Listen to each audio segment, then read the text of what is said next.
នៅក្នុងពិភពបាល់ទាត់នៅពេលយើងនិយាយពីពាក្យថាអ្នកមានរូបភាពដំបូងដែលហោះមកក្នុងខួរក្បាលរបស់យើងគឺភាពហ៊ឺហារបស់ Cristiano Ronaldo ជាយន្តហោះឯកជនតម្លៃរាប់សិបលានដុល្លារឬការរស់នៅបែបអភិជនរបស់ Lionel Messi ប៉ុន្តែបើខ្ញុំប្រាប់អ្នកថាមានកីឡាករម្នាក់ដែលមានទ្រព្យសម្បត្តិច្រើនជាង Ronaldo និង Messi បូកបញ្ចូលគ្នារួចគូនឹង10ទៅទៀតនោះតើអ្នកជឿដែរឬទេគាត់មិនមែនជាម្ចាស់ពានរង្វាន់ Ballon d'Or មិនមែនជាអ្នកសុទ្ធបញ្ចូលទីច្រើនជាងគេក្នុងប្រវត្តិសាស្ត្រប៉ុន្តែគាត់មានទ្រព្យសម្បត្តិរហូតដល់ទៅ20,000 លានដុល្លារថ្ងៃនេះខ្ញុំនឹងនាំអ្នកទាំងអស់គ្នាទៅស្គាល់បរិយាម្នាក់ដែលពិភពលោកហៅថាមហាសេដ្ឋីលាក់មុខក្នុងវាលស្មៅគឺព្រះអង្គម្ចាស់ Fabulgia តើជីវិតដែលកើតមកលើគំនរមាសប្រាក់ពេជ្រកែវកងតម្រូវឲ្យទ្រង់មកហត់នឿយនឹងការរត់ដេញបាល់ដើម្បីអ្វីទៅរឿងរ៉ាវនេះបានចាប់ផ្ដើមនៅទីក្រុង Los Angeles សហរដ្ឋអាមេរិកក្នុងឆ្នាំ1998ក្មេងប្រុសម្នាក់បានចាប់កំណើតឡើងប៉ុន្តែគេមិនមែនជាក្មេងធម្មតាឡើយ Fai គឺជាក្មួយប្រុសបង្ការរបស់ព្រះចៅស៊ុលតង់ Hassanal Bolkiah ស្ដេចនៃប្រទេសប្រ៊ុយណេជាប្រទេសដ៏តូចតែសម្បូរទៅដោយមាសនិងប្រេងកាតមួយក្នុងពិភពលោកដើម្បីឲ្យអ្នកអស់សង្ស័យពីភាពមានបានរបស់គ្រួសារទ្រង់សូមក្រឡេកទៅមើលឪពុករបស់គាត់គឺព្រះអង្គម្ចាស់ Jeffrey Bolkiah លោក Jeffrey ត្រូវបានគេដឹងថាជាមនុស្សដែលចាយលុយដោយក្រដាសគាត់ធ្លាប់ចំណាយប្រាក់ប្រហែល17លានដុល្លារគ្រាន់តែដើម្បីជួលស្ដេចចម្រៀងប៉ុបលោក Michael Jackson ឲ្យមកច្រៀងផ្ទាល់ក្នុងកម្មវិធីខួបកំណើតរបស់លោកមិនត្រឹមតែប៉ុណ្ណោះគ្រួសាររបស់ Fai មានឡានសេរីទំនើបរហូតដល់ទៅជាង 2000 គ្រឿងនៅក្នុងឃ្លាំងក្នុងនាមជាសមាជិកម្នាក់ក្នុងគ្រួសាររាជវង្ស Fai អាចរស់នៅក្នុងវាំងដេកលើគ្រែស្រោបដោយមាសនិងមានអ្នកបម្រើរាប់រយនាក់ចាំទទួលប៉ុន្តែបេះដូងគ្មាន5នាក់នេះបាយជាមិនស្ថិតនៅក្នុងវាំងឡើយតែគឺនៅលើវាលស្មៅដែលពោពេញទៅដោយញើសនិងការហត់នឿយជាខ្លាំង Fai បានចាក់ចេញពីភាពស៊ីវិល័យនៅអាស៊ីទៅកាន់ប្រទេសអង់គ្លេសដើម្បីរៀនទាត់បាល់នេះគឺជាកន្លែងដែលរឿងរ៉ាវបានចាប់ផ្ដើមគួរឲ្យចាប់អារម្មណ៍ជាទីបំផុតសាកស្រមៃមើលក្មេងប្រុសម្នាក់ដែលមានលុយវ៉ាល់លានដុល្លារក្នុងហោប៉ៅបាយជាត្រូវមកវឹកវើយ៉ាងធ្ងន់ធ្ងរត្រូវគ្រូស្ដីបន្ទោសនិងត្រូវប្រកួតប្រជែងជាមួយក្មេងៗដទៃទៀតដែលមកពីគ្រួសារក្រីក្រ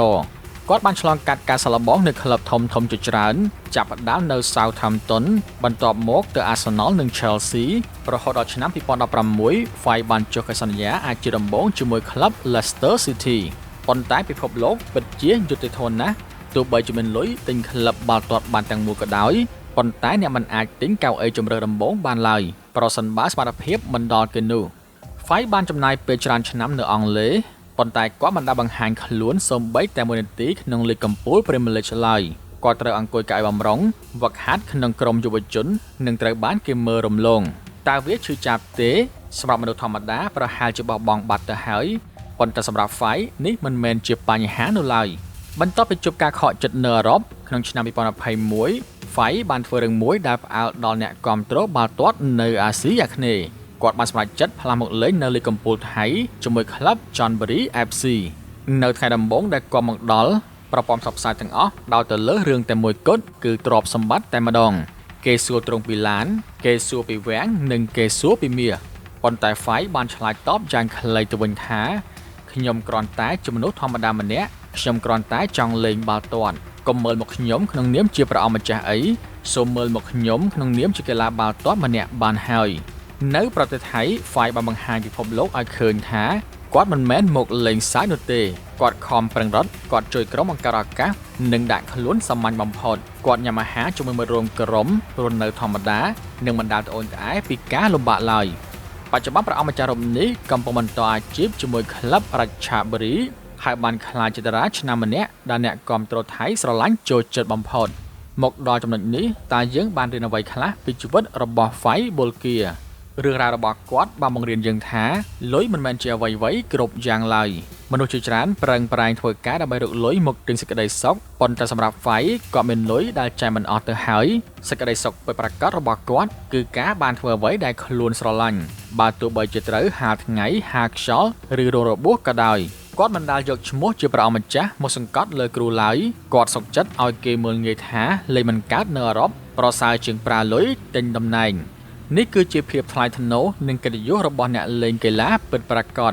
Fabulgia ប្រហែលជាមិនមែនកីឡាករដែលល្អបំផុតក្នុងប្រវត្តិសាស្ត្របាល់ទាត់ទេប៉ុន្តែគាត់គឺជាមហាសេដ្ឋីដែលមានចិត្តសាមញ្ញបំផុត គាត់បង្រៀនយើងថាក្តីសុបិនមានតម្លៃជាងមាសប្រាក់ហើយការបានធ្វើអ្វីដែលខ្លួនស្រឡាញ់គឺជាទ្រព្យសម្បត្តិដ៏ធំបំផុតនៅក្នុងជីវិតហើយនេះគឺជាខ្សែជីវិតដ៏អស្ចារ្យរបស់ Fai Bulkia ចុះបងប្អូនវិញយល់ឃើញបែបណាដែរប្រសិនបើមានលុយ $20,000 លាន